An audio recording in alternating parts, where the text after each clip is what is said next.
Hello students, class 12 हमारा चल रहा था dispersion of light. Dispersion of light में हमने सिर्फ इतना पढ़ा था कि डिस्पर्सन ऑफ लाइट होता है एक वाइट लाइट का उसके 7 कलर्स में क्या हो जाना, टूट जाना, स्प्लिट अप हो जाना। व्हाइट लाइट 7 कलर में स्प्लिट हो जाएगी, VIBGYOR।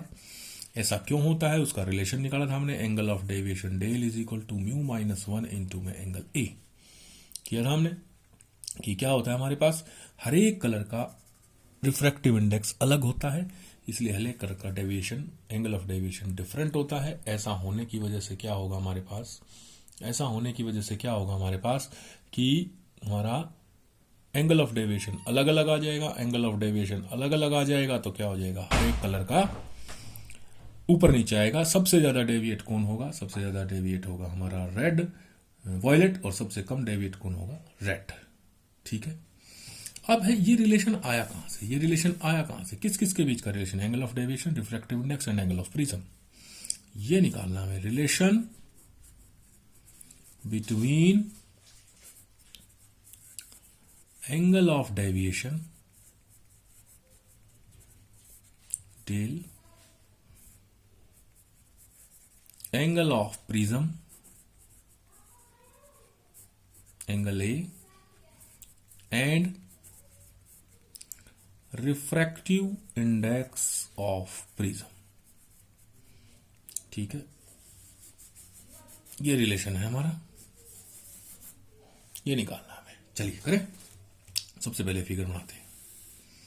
याद कीजिए फिगर अपना, वही सिंपल तरीका है फिगर बनाने का। बड़ा सारा प्रिज्म बनाओ, ये हमारी आने वाली रे इंसिडेंट जहां टकराती है वहां एक नॉर्मल डाल दो।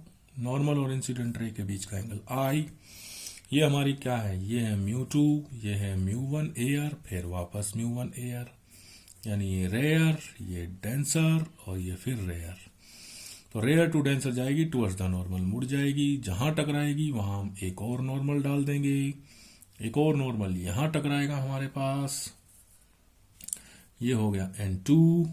ठीक है, अब क्या होगा, हमारी रे ऑफ लाइट डेंसर से रेयर में जाएगी तो अवे फ्रॉम द नॉर्मल हो जाएगी, ये आ जाएगा एंगल E।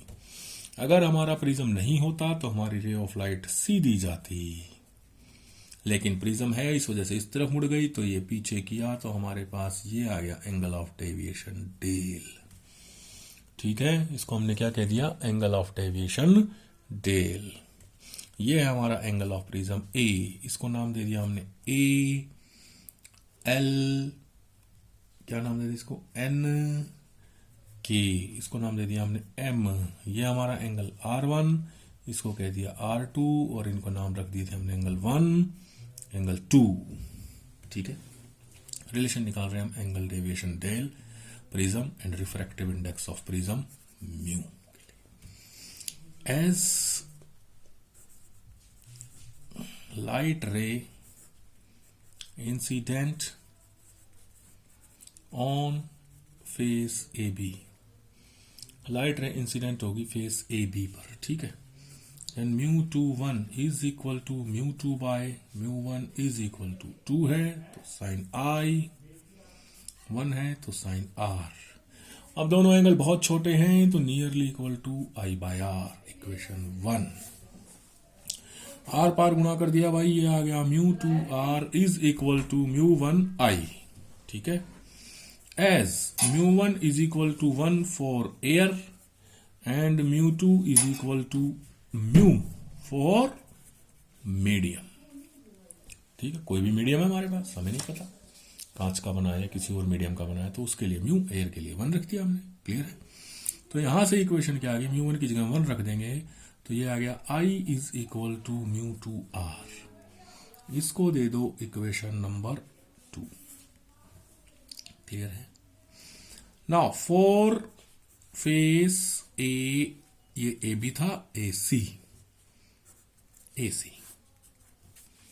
फिर वही कर दो μ21 इज इक्वल टू μ2 बाय μ1। μ2 है तो μ1 एंगल E। ठीक है, और μ1 है तो एंगल ये। अब एक चीज हम भूल गए, देखो μ2 था तो एंगल ये था I, μ1 था तो एंगल ये अंदर वाला R1, इसको R1 करते जाइए सब जगह, R1 था ना अपना एंगल, है ना। अब करेंगे तो μ1 है, अब हम करेंगे μ21, क्या करेंगे μ21 इज इक्वल टू μ2 बाय μ1। अब 2 है, ये रहा 2 अंदर था तो एंगल बाहर वाला साइन E, बाय 1 है तो अंगल वाला दूसरे वाला मीडियम वाला R2 साइन R2। तो मैंने लिख दिया μ21 is equal to μ2 by μ1 sine E by R2, nearly equal to हो गया E बाय R2। आर पार हमने क्या कर दिया, गुना कर दिया, ये आ गया μ2 R2 is equal to μ1 E। अब μ1 तो क्या था एयर और μ2 क्या था मीडियम, एयर के लिए रिफ्रैक्टिव इंडेक्स 1। चलिए as μ1 is equal to 1 for air and μ2 is equal to μ for medium, तो μ1 की जगह 1 रख दिया तो ये आ गया E is equal to μ R2 equation number 3। 2 ये है 3 ये है, इन दोनों को हम क्या कर देंगे, ऐड कर देते हैं, ठीक है। इन दोनों को हम क्या कर देते हैं, ऐड इक्वेशन 2 एंड 3 कर दें, ऐड इक्वेशन 2 एंड 3। चलिए आ गया I plus E μ2 R1 μ2 R2, μ2 ले गया लिखना μ2 R1 और सॉरी म्यू तो हटा गया, sorry μ2 is equal to mu हो गया था तो म्यू आ गया, यहां पर भी μ2 इज इक्वल टू म्यू हो गया था तो हमने इसको क्या कर दिया, म्यू ही लिख दिया, ओके। तो ये आ गया I is equal to mu R1 and E is equal to mu R2 add कर दिया तो I plus E is equal to mu R1 plus mu R2, ठीक है। कॉमन आ गया म्यू इंटू में R1 प्लस R2, बोलिए ठीक है। अब हमने प्रूव किया था as we know I plus E is equal to A plus del, ये तो इक्वेशन हमने प्रूव की थी, तो I प्लस E की जगह क्या लिख दूं, A plus del, A plus del is equal to mu into में R1 plus R2 angle A, ये भी प्रूव किया था हमने, as angle A is equal to R1 plus R2 prove किया था ना हमने। तो भाई अब क्या करें, A को इस तरफ ले आए, del is equal to mu angle A minus को एंगल लगा देता हूं, इधर आया angle A, angle del is equal to mu minus 1 angle A common आ गया, ठीक है। तो हमारा रिलेशन बन गया क्या, relation between angle of deviation refractive index and angle of prism, clear है, बोलिए। This is called relation between angle of deviation refractive index and angle of prism. इसी रिलेशन से हमारा क्या था, सबका म्यू अलग अलग होता है, सबका म्यू अलग अलग होता है तो सबका एंगल ऑफ डेविएशन अलग अलग होता है। इसी वजह से हमारे पास क्या था कि क्वेश्चन अगर कोई पूछ ले, why violet band most while red least, ये था हमारे पास, ऐसे ही तो था। ये व्हाइट लाइट आई, क्या होगा हमारे पास, वॉयलेट सबसे नीचे रेड सबसे ऊपर, बिकॉज वॉयलेट का एंगल ऑफ डेविएशन क्या है, सबसे ज्यादा है, ये सबसे ज्यादा है। क्यों, क्योंकि इस एंगल से, इस फॉर्मूले से वॉयलेट का रिफ्रैक्टिव इंडेक्स सबसे ज्यादा है, वॉयलेट का रिफ्रैक्टिव इंडेक्स सबसे ज्यादा तो इसका एंगल ऑफ डेविएशन सबसे ज्यादा, ठीक है। As refractive index of violet is maximum, so angle of deviation for violet is maximum, ठीक है। This is called relation between, और इसकी वजह से हम ये एक्सप्लेन कर सकते हैं कि किसका डेविएशन ज्यादा है और क्यों है। चलिए नेक्स्ट है to drive prism formula.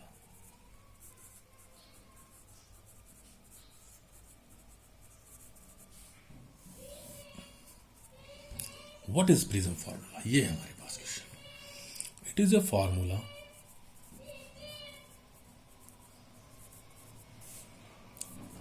For refractive index of prism.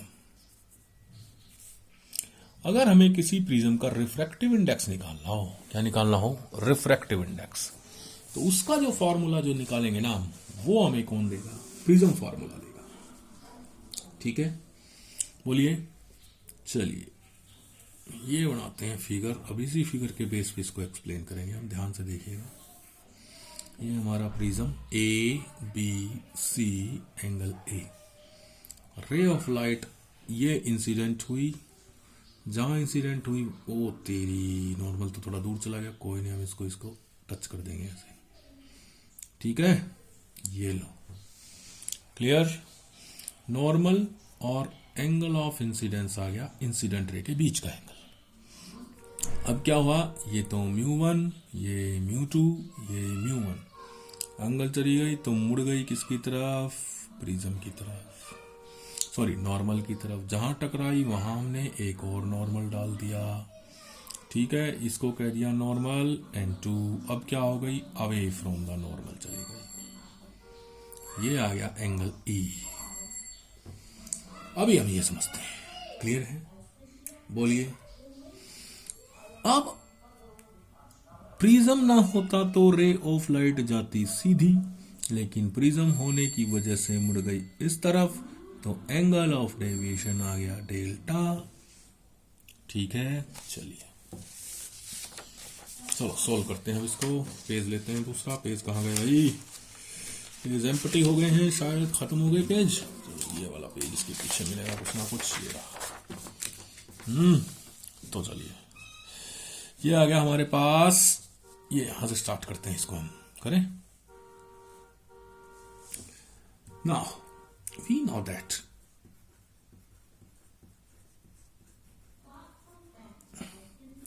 A plus के del is equal to I plus के ई। ये तो हमें पता है, ए प्लस के delta is equal to I plus के E. Now for angle of deviation to be minimum,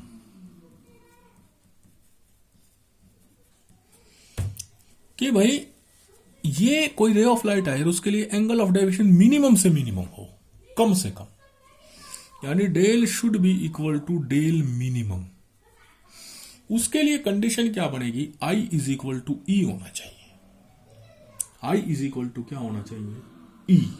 तब हमारी किसी भी रे ऑफ लाइट के लिए एंगल ऑफ डेविएशन मिनिमम मिलेगा, यानी वो कम से कम मुड़ेगी। For angle of deviation to be minimum, angle I should be equal to angle E. अब एंगल आई और ई इक्वल होंगे ना, तो रे ऑफ लाइट अंदर है ना, अंदर प्रिज्म के अंदर जो जाएगी वो इस बेस के पैरेलल होगी। बेस के क्या होगी, पैरेलल होगी। बेस के पैरेलल होगी ना, तो R1 और R2 अपने आप ही बराबर हो जाएंगे, अपने आप। ये सिमेट्री बन जाएगी इसमें अंदर ही। ठीक है, आई इज इक्वल टू ही होना चाहिए एंगल ऑफ डेविएशन मिनिमम होने के लिए। ठीक है, then the light ray inside the prism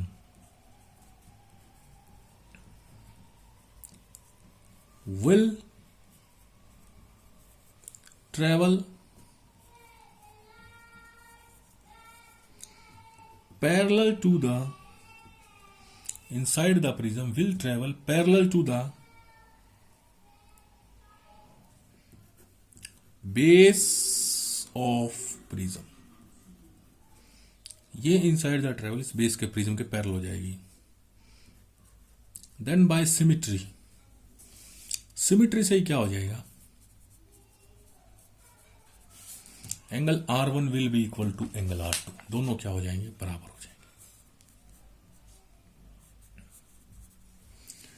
R2 clear है। ये थी हमारी equation number 1। So if del is equal to del minimum, then equation 1 become ये वाली, del is equal to del minimum हो जाएगा तो I is equal to E, यानी दोनों बराबर हो गए। ठीक है, तो इक्वेशन 1 बन जाएगी ए प्लस के del minimum will be equal to, इसको मिनिमम लिख दिया मैंने, will be equal to I plus के ई को क्या लिख दूंगा, दोनों भी इक्वल हो जाएंगे, I plus I, I plus I. A plus के delta minimum will be equal to by 2 will be equal to I, ये आ गया हमारे पास equation number 2। Also we know angle A is equal to R1 plus R2 at del is equal to del minimum, R1 is equal to R2, दोनों बराबर हैं, बताया था हमने, अपने आप बराबर हो जाएंगे। ठीक है, तो angle A will be equal to, ये R1 लिख दूं, R1 plus R1, then angle A by 2 will be equal to angle R1, equation number 3। यहां तक ठीक है, बोलिए। Now μ21 is equal to μ2 by μ1, figure में आ जाइए।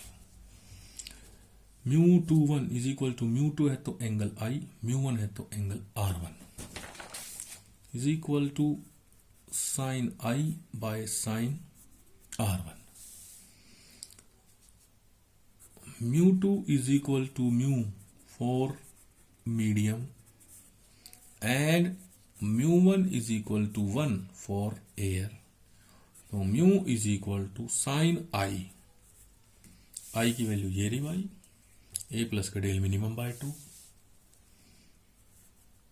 ए प्लस के del minimum upon sine R1, R1 की रही A by 2। This is the formula for refractive index of the prism. Clear हो गया? कहिए।